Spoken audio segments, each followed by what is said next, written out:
Pre మార్కెట్కి సంబంధించిన ప్రధాన అంశాలు చర్చించుకుందాం. ముందుగా మిత్రులందరికీ స్వాగతం. ఈరోజు మే 26వ తారీఖు సోమవారం. ముందుగా ఏడిఆర్ సెంటిమెంట్ ఎలా ఉందనేది మనం పరిశీలన చేసినట్టయితే విప్రో, ఇన్ఫోసిస్ స్లైట్గా ఏంటంటే గ్రీన్లో ఉండగా doctor Reddy's labs, HDFC bank, ICICI bank అయితే మంచి పాజిటివ్ బుల్లిష్ మూమెంటంలో కనిపిస్తూ ఉన్నాయి. ఏడిఆర్స్ నుంచి ముఖ్యంగా బ్యాంక్స్లో కొద్దిగా పాజిటివ్ సెంటిమెంట్ అనేది ఇండికేట్ చేస్తూ ఉంది. ఇక ఇండియన్ ఇండిసెస్ ఎలా పర్ఫామ్ చేసినాయి అనేది చెక్ చేసినట్టయితే నిఫ్టీ, ఫార్మా, ఆటోలో కొద్దిగా ప్రెషర్ అనేది కనిపించింది. మొత్తం మీద గ్రీన్లో అయితే 90% పైన ఇండిసెస్ అనేది క్లోజ్ అయినాయి. ఎఫ్ఎంసీజీ, సర్వీస్ సెక్టర్, ఫైనాన్స్ సర్వీసెస్లో సిగ్నిఫికెంట్గా బౌన్స్ అనేది కనిపించింది. గ్లోబల్గా మార్కెట్స్ ఎలా ఉన్నాయనేది పరిశీలన చేసినట్టయితే యూఎస్కి సంబంధించిన S&P 500 విక్స్ అయితే తగ్గిపోతుంది అనమాట. యూఎస్ మార్కెట్స్ వోల్టాలిటీ చాలా తగ్గిపోయింది.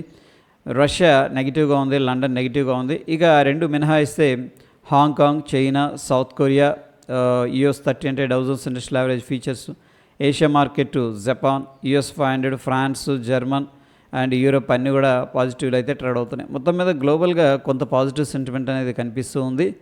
ఇక డౌ జోన్స్ ఇండస్ట్రియల్ యావరేజ్కి సంబంధించిన టాప్ 30 కంపెనీలు నిన్న ఏ విధంగా క్లోజ్ అయినాయి అనేది మొన్నటి రోజున చూసుకున్నట్టయితే సేల్స్ ఫోర్స్, యాప్లు, ఇంటెల్ అనేది టాప్ లూజర్స్ లిస్ట్లో క్లోజ్ అవగా Chevron, Coca Cola, Procter and Gamble అయితే మనకి స్లైట్ గ్రీన్లో క్లోజ్ అయినాయి. గ్లోబల్గా ఎకనామిక్ క్యాలెండర్ అనేది పరిశీలన చేసినట్టయితే నిన్నటి రోజున ఎటువంటి ఈవెంట్స్ అయితే లేవు. ఈరోజు యూకేకి హాలిడే ఉంది, బ్యాంక్ హాలిడే. సో యునైటెడ్ స్టేట్స్కి Memorial Day and Fed chair Powell గారు మాట్లాడడం జరుగుతుంది. పౌల్ గారు ఏం మాట్లాడుతున్నారు అనేది మనకి వెరీ ఇంపార్టెంట్ అని చెప్పి చెప్పుకోవచ్చు. ఎకనామిక్ క్యాలెండర్ ఇండియాకి సంబంధించి పరిశీలన చేసినట్టయితే నిన్నటి రోజున కానీ ఈ రోజున కానీ ఎటువంటి ఈవెంట్స్ అయితే కనిపించట్లేదు. యూఎస్కి సంబంధించిన స్టాక్ ఫీచర్స్ అయితే గ్రీన్లో క్లోజ్ అయినాయి.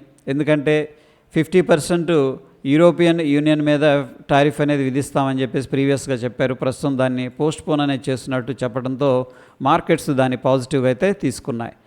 ఈరోజు ఫ్యూచర్ అండ్ ఆప్షన్స్ నుంచి అరబిందో ఫార్మా అనేది రిజల్ట్స్ అయితే అనౌన్స్ చేస్తూ ఉంది. ఫ్యూచర్ అండ్ ఆప్షన్స్లో కొన్ని స్టాక్స్ అయితే బ్యాన్ లిస్టులకు వెళ్ళిపోయాయి. Titagarh, Chambal Fertilisers, Hindustan Copper, RBL Bank, Dixon, Manappuram అనేది వీటిల్లో మనం ఫీచర్స్ అండ్ ఆప్షన్స్ ట్రేడ్ అయితే చేయకూడదు. క్యాష్ మార్కెట్లో బాయ్ సెల్ అనేది చేసుకోవచ్చు, ఇంట్రాడే అండ్ ఇన్వెస్ట్మెంట్ కూడా. ఇక సిడిఎస్ఎల్ సెయిల్లో కూడా ప్రాబ్లం ఏంటంటే బ్యాన్ లిస్టులకు వెళ్ళడానికి అయితే పాసిబిలిటీస్ కనిపిస్తూ ఉన్నాయి. నిఫ్టీ హీట్ మ్యాప్ అనేది పరిశీలన చేసినట్టయితే నిన్నటి రోజున హెచ్డిఎఫ్సి లైఫ్ అనేది టాప్ గెయినర్స్ లిస్ట్లో ఉండగా సన్ ఫార్మా, గ్రాసిమ్ అనేది టాప్ లూజర్స్ లిస్టులోకి విడిపోయాయి. ఇక పార్టిసిపెంట్స్ ఏ విధంగా థింక్ చేస్తున్నారు అనేది based on the price open interest interpretation అనేది మనం తీసుకున్నట్టయితే లాంగ్ సైడ్ 68%, షార్ట్ సైడ్ 20% అనేది చూపిస్తుంది. మార్కెట్స్ ఇక్కడి నుంచి కూడా పైకి వెళ్తాయి అని చెప్పేసి ఓ ఎక్స్పెక్టేషన్ పార్టిసిపెంట్స్లో ఉన్నట్టు తెలుస్తుంది. ఇక నిఫ్టీ ఫ్యూచర్ చార్ట్ అనేది మనం అబ్జర్వ్ చేసినట్టయితే మొన్నటి రోజున అయితే గ్రీన్లో క్లోజ్ అయింది. So based on the price open interest అనేది మనం ఇంటర్ప్రిటేషన్ తీసుకున్నట్టయితే లాంగ్ బిల్డప్ అనేది చూపిస్తుంది. అంటే ఇక్కడ నుంచి కూడా పైకి వెళుతుంది అని పార్టిసిపెంట్స్ అయితే ఎక్స్పెక్ట్ చేస్తున్నారు. ఇక individual stocks Hindustan Copper, Eternal, ICICI Prudential Life, HDFC Life, బిహెచ్ఎల్లో సిగ్నిఫికెంట్గా లాంగ్ బిల్డప్ అనేది జరుగుతుంది. అంటే ఏంటంటే ఇవి ఇంకా పైకి వెళ్తాయి అని ఓ ఎక్స్పెక్టేషన్ అయితే ఉంది. అదేవిధంగా HFCL, max health, MCX, ITC వీటిల్లో షార్ట్ కవరింగ్ అనేది జరుగుతుంది. ప్రీవియస్గా ఎవరైతే షార్ట్ చేశారో వాళ్ళైతే కవర్ చేస్తున్నారు. ఇక BSE, GMR Airport, Cummins India, Jubilant Food, ఏబిఎఫ్ఆర్ఎల్లో సిగ్నిఫికెంట్గా షార్ట్ బిల్డప్ అనేది జరుగుతుంది. అంటే ఇక్కడ నుంచి కూడా మార్కెట్ ఇంకా కిందకి వెళ్తుంది. ఏది ఇండివిజువల్ స్టాక్స్ అనేది ఓ ఎక్స్పెక్టేషన్ ఉంది. సన్ ఫార్మా విషయం వచ్చేసరికి దీంట్లో ఏంటంటే సిగ్నిఫికెంట్గా లాంగ్ అన్వైండింగ్ అనేది జరుగుతుంది. ఎవరైతే లాంగ్ తీసుకున్నారో వాళ్ళు ఎగ్జిట్ అయిపోతున్నారు. ఇక ఈరోజు ఎటువంటి ఎక్స్పైరీ అయితే లేదు. ఇక పార్టిసిపెంట్ వాయిస్ డేటా అనేది పరిశీలన చేసినట్టయితే ఎఫ్ఐఎస్ మాత్రం ఇండెక్స్ ఫీచర్స్లో మాత్రం షార్ట్ చేశారు స్ట్రాంగ్గానే. స్టాక్ ఫీచర్స్ కానీ, ఆప్షన్స్ కానీ, స్టాక్స్లో కానీ బుల్లిష్గా ఉన్నట్టు తెలుస్తుంది. ప్రొపరేటివ్ విషయానికి వచ్చేసరికి ఇండెక్స్ ఫీచర్స్లో బుల్లిష్గా ఉన్నారు, ఇండెక్స్ ఆప్షన్స్ ద్వారా కూడా బుల్లిష్గా ఉన్నారు. క్లయింట్ పెద్దగా యాక్టివ్గా లేరు. డిఐస్, index features, stock features short చేశారు. స్టాక్స్లోనేమో కొద్దిగా బుల్లిష్గా ఉన్నారు. మొత్తం మీద ఎఫ్ఐఎస్ 1795 కోట్లు క్యాష్ మార్కెట్లో బై చేసినట్టు తెలుస్తూ ఉంది. డిఐఎస్ ఏమో 300 కోట్లు అనేది బై చేశారు. మొత్తం మీద 2100 కోట్లు అనేది ఇద్దరు కలిసి బై చేశారు. ఎఫ్ఐఎస్ అయితే కొద్దిగా ఇన్వెస్ట్మెంట్ ఎక్కువ చేశారనే అర్థమవుతుంది. ఇక ఇండియా విక్స్ అనేది పరిశీలన చేసినట్టయితే మనకి 0.12% అనేది రైజ్ అయింది. ప్రస్తుతానికి ఇండియన్ మార్కెట్స్ స్టేబుల్గా ఉన్నాయని చెప్పేసి అర్థం చేసుకోవచ్చు. ఇక Dow Jones industrial average features అనేది మనం తీసుకున్నట్టయితే సిగ్నిఫికెంట్గా రిజెక్షన్ జరిగింది. దాని తర్వాత ఇప్పుడు మనం చూస్తున్న సమయానికి 307 పాయింట్లు పాజిటివ్గా బుల్లిష్గా ట్రేడ్ అవుతుంది. ఇక డాలర్ అయితే వీక్ అవుతూ కిందకి వెళ్ళిపోతూ ఉంది. ఇక నిఫ్టీ విషయానికి వచ్చేసరికి మొన్నటి రోజునైతే గ్రీన్ క్యాండిల్ అనేది సిగ్నిఫికెంట్గా రావడం అనేది జరిగింది. 1 అవర్ టైం ఫ్రేమ్లో మనం చూస్తే మనకి ఇమీడియట్గా ఒక ఇంపార్టెంట్ లెవెల్ అనేది కనిపిస్తుంది.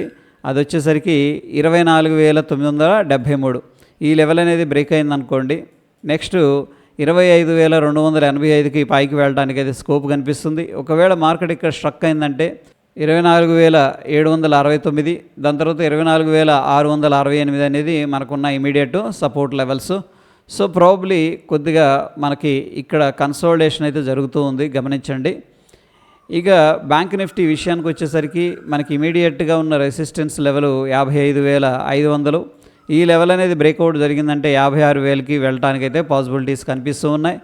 సెన్సెక్స్ విషయానికి వచ్చేసరికి ప్రస్తుతానికి మనకి 81,700 దగ్గర సపోర్ట్ అయితే తీసుకుంటుంది. ఈ లెవెల్ బ్రేక్ డౌన్ జరిగిందంటే 81,182.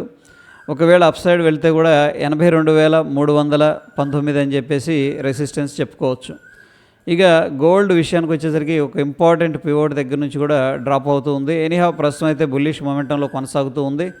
సో ప్రాబబ్లీ ఈ లెవెల్ అనేది మనకి ఇంపార్టెంట్. ఇక్కడ గాన రెసిస్టెన్స్ అనేది ఎక్కువైందంటే ఫర్దర్గా డౌన్ సైడ్ అనేది రావడానికి పాసిబిలిటీస్ ఉన్నాయి. యూఎస్ ఆయిల్ అనేది పరిశీలన చేసినట్టయితే ప్రస్తుతానికి మనకి ఒక ఇంపార్టెంట్ రెసిస్టెన్స్ దగ్గర రెసిస్టెన్స్ తీసుకుంటుంది. ఈ లెవెల్ అనేది బ్రేక్అవుట్ అయిందంటే మనకి మళ్ళీ ఈ యొక్క అప్ సైడ్ వెళ్ళటానికి అయితే పాసిబిలిటీస్ అనేది కనిపిస్తూ ఉన్నాయి. ఇక న్యాచురల్ గ్యాస్ అనేది ప్రస్తుతానికి అయితే కొద్దిగా సైడ్ వేస్ యాక్టివిటీ అనేది చూపిస్తుంది. ఇమీడియట్గా మనకున్న రెసిస్టెన్స్ ఇది. ఒకవేళ ఈ రెసిస్టెన్స్ అనేది బ్రేక్ చేయలేకపోయిందంటే ఫర్దర్గా ఈ లెవెల్కి రావడానికి అయితే పాసిబిలిటీస్ అనేది కనిపిస్తున్నాయి. గిఫ్ట్ నిఫ్టీ విషయానికి వచ్చేసరికి ప్రస్తుతానికి పాజిటివ్గా ఉంది. ప్రీవియస్గా ఇక్కడ క్లోజ్ అయింది అండ్ పైన ఓపెన్ అయింది. దీన్ని మనం గ్యాప్ అప్ అంటాం. 36 పాయింట్లు అయితే పాజిటివ్గా ట్రేడ్ అవుతుంది. ఎనీహౌ నంబర్ అనేది మనం తీసుకున్నట్టయితే 24,920 దగ్గర అప్రాక్సిమేట్గా ట్రేడ్ అవుతుంది గిఫ్ట్ నిఫ్టీ ఫ్యూచరు. మన నిఫ్టీ ఫ్యూచర్ ఏమో 24,880 దగ్గర క్లోజ్ అయింది. సో మొత్తం మీద ఒక 40 పాయింట్లు అయితే పాజిటివ్గా ఉంది అప్రాక్సిమేట్గా. Based on the GIFT Nifty ఏంటంటే మనం గ్యాప్ అప్ లేదా ఒక ఫ్లాట్ ఓపెనింగ్ అనేది ఎక్స్పెక్ట్ అయితే చేసుకోవచ్చు. ఇక ఇండివిజువల్ స్టాక్స్ అయితే న్యూస్లో ఏం లేవు. ఇక టెక్నికల్గా ఇండికేటర్స్ ఏం చెప్తున్నాయి అనేది పరిశీలన చేసినట్టయితే బ్యాంక్ నిఫ్టీలో మనకి డైలీలో స్ట్రాంగ్ బై ఉంది, లోవర్ టైం ఫ్రేమ్లో కూడా స్ట్రాంగ్ బై అనేది అడ్వైస్ చేస్తూ ఉన్నాయి. ఇక నిఫ్టీ విషయానికి వచ్చేసరికి డైలీలో వచ్చేసరికి స్ట్రాంగ్ బై అడ్వైస్ చేస్తుంది, లోవర్ టైం ఫ్రేమ్లో మాత్రం కొద్దిగా బై అనేది అడ్వైస్ చేస్తూ ఉంది. ఎనీహౌ మొత్తం మీద మనకి ఏడిఆర్స్ నుంచి అయితే పాజిటివ్ సంకేతాలు కనిపిస్తూ ఉన్నాయి.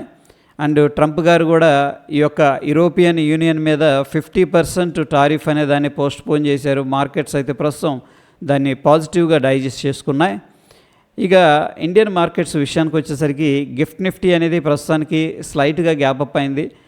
ప్రస్తుతం ఉన్న సిచ్యువేషన్లో మనకి కొద్దిగా సైడ్ వేస్ యాక్టివిటీ అనేది జరగడానికైతే పాసిబిలిటీస్ చాలా ఎక్కువగా కనిపిస్తూ ఉన్నాయి. సో ఎనీహౌ ఇంపార్టెంట్ సపోర్ట్ దగ్గర మాత్రం మనం ఏంటంటే బాయింగ్ అనేది చూసుకోవచ్చు, ఎందుకంటే మార్కెట్స్ బుల్లిష్ సెంటిమెంట్లోనే ఉన్నాయి కాబట్టి. సో ఇది ఫ్రెండ్స్ ప్రీ మార్కెట్కి సంబంధించిన ప్రధాన అంశాలు. మరొక ఇంట్రెస్టింగ్ ఎపిసోడ్లో మళ్ళీ కలుసుకుందాం. వీడియో ఇన్ఫర్మేటివ్గా అనిపిస్తే తప్పకుండా లైక్ చేసి మనకు సపోర్ట్ అని తెలియజేయండి. ధన్యవాదాలు.